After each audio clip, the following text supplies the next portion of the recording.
गरीब सास बहू का जादुई टिफिन। किसी छोटे से गांव में एक गरीब विधवा सास और उसकी बहू अपने छोटे से मिट्टी के घर में रहती थीं।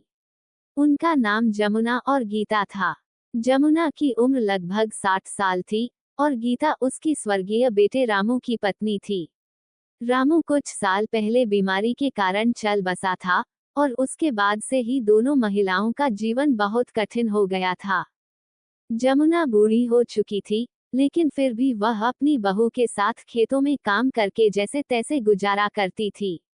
गीता मेहनती और संस्कारी थी, वह अपनी सास का पूरा ध्यान रखती थी।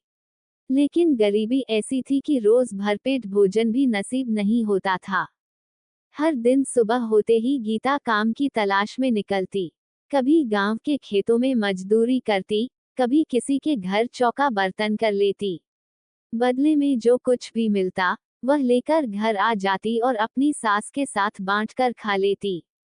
एक दिन गीता बहुत थक चुकी थी। उसने अपनी सास से कहा, माँ जी, कितना अच्छा होता अगर हमारे पास रोज खाने के लिए कुछ अच्छा होता। हर दिन आधे पेट रहकर जीना बहुत मुश्किल होता है। जमुना ने उसकी बात सुनी और गहरी सांस लेते हुए कहा, बेटी, ईश्वर पर भरोसा रखो। वह हमारी मेहनत का फल जरूर देगा। एक दिन जब गीता जंगल के पास से काम करके लौट रही थी, तो उसे रास्ते में एक बूढ़ी औरत मिली। वह औरत बहुत कमजोर और भूखी लग रही थी। गीता ने अपनी पोटली में बचा हुआ एकमात्र रोटी का टुकड़ा उस बूढ़ी औरत को दे दिया। बूढ़ी औरत मुस्कुराई और बोली, बेटी, तूने आज मुझे खाना खिलाया है, इसलिए मैं तुझे एक वरदान देती हूँ। ये लो, ये टिफिन है। यह कोई साधारण टिफिन नहीं है। जब भी तुम इसे खोलोगी, इसमें तुम्हारी पसंद का खाना मिलेगा। लेकिन ध्यान रखना, इस टिफिन से कभी किसी को लालच में आकर ज्यादा नहीं देना, वरना इसका जादू खत्म हो जाएगा। गीता को अपनी आंखों पर विश्वास नहीं हुआ। उसने हाथ जोड़कर बूढ़ी औरत को प्रणाम किया और टिफिन लेकर घर चली गई। जब गीता घर पहुंची, तो उसने उत्सुकता से सास को सारी बात बताई और टिफिन खोलकर देखा। जैसे ही उसने टिफिन का ढक्कन हटाया, उसकी आंखें आश्चर्य से फटी रह गईं। उसमें गर्मागर्म रोटियां, सब्जी, मिठाई और दूध रखा था।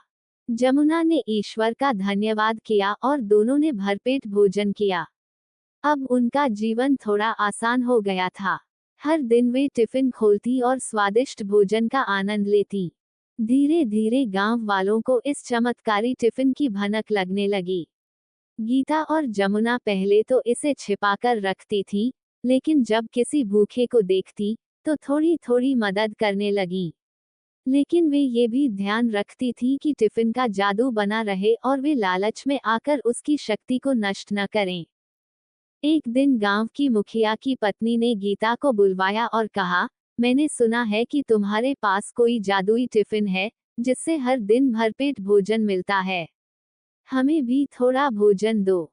गीता ने मुस्कुराकर उन्हें कुछ भोजन दिया, लेकिन यह ध्यान रखा कि लालच में आकर ज्यादा न दे। लेकिन गांव के कुछ लालची लोग इस जादुई टिफिन को हथियाने की योजना बनाने लगे। एक दिन गांव का एक धूर्त आदमी, रमेश, जो मुखिया का खास आदमी था, उसने योजना बनाई कि किसी भी तरह इस टिफिन को गीता से छीन लिया जाए। रमेश ने गीता के पास जाकर कहा, अगर तुम इस टिफिन को गांव के मुखिया को दे दोगी, तो बदले में हम तुम्हें बहुत सारे पैसे देंगे। लेकिन गीता को अपने सास के साथ बिताए कठिन दिनों की याद थी। उसने विनम्रता से मना कर दिया और कहा, ये टिफिन ईश्वर का दिया हुआ उपहार है, जिसे मैं लालच में आकर किसी को नहीं दे सकती। रमेश ने गुस्से में आकर टिफिन को छीनने की कोशिश की, लेकिन जैसे ही उसने उसे खोला, वह खाली था। टिफिन का जादू खत्म हो चुका था क्योंकि किसी लालची व्यक्ति ने उसे छू लिया था। गीता और जमुना को बहुत दुख हुआ, लेकिन उन्होंने संतोष किया कि कम से कम जब तक टिफिन का जादू था, उन्होंने उसका सही उपयोग किया। अब फिर से गीता और जमुना को अपने पुराने जीवन में लौटना पड़ा। लेकिन इस बार उनकी सोच अलग थी। वे समझ गई थी कि असली जादू मेहनत और ईमानदारी में है। गांव वालों ने गीता की ईमानदारी से प्रभावित होकर उसकी मदद की। कुछ लोगों ने उसे खेतों में काम दिया, तो कुछ ने उसके लिए अनाज इकट्ठा किया। गांव के मुखिया ने भी अपनी गलती मानी और गीता को एक नई नौकरी दिलवा दी, जिससे उसका जीवन आसान हो गया। इस कहानी से हमें ये सीख मिलती है कि सच्ची खुशहाली मेहनत और ईमानदारी से ही मिलती है। जादू या कोई शॉर्टकट केवल अस्थायी सुख दे सकते हैं, लेकिन असली सुख मेहनत से अर्जित किया जाता है। हमें कभी भी लालच में नहीं आना चाहिए और जरूरतमंदों की मदद हमेशा निस्वार्थ भाव से करनी चाहिए।